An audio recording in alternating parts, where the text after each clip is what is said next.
এখানে এই আঙ্গুল দিয়ে স্টার্ট হবে সা, এই আঙ্গুলটা, এইটা, এটা হচ্ছে ব্ল্যাক 5, 1 2 3 4 5, এই 5 হচ্ছে বি ফ্ল্যাট, এই বি ফ্ল্যাট থেকে তোমার সা শুরু হচ্ছে। তাহলে কি বলছে এখানে, সা সা রে, বুড়ো আঙ্গুলটা দিয়ে রে, গা, মধ্যম আঙ্গুল হচ্ছে মা, আবার বুড়ো আঙ্গুলে পা, এই আঙ্গুলটায় ধা,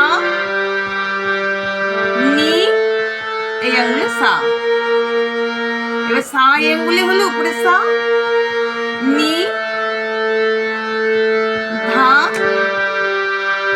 পা, এই আঙ্গুলে মা, মধ্যমে মা, গা, রে, সা।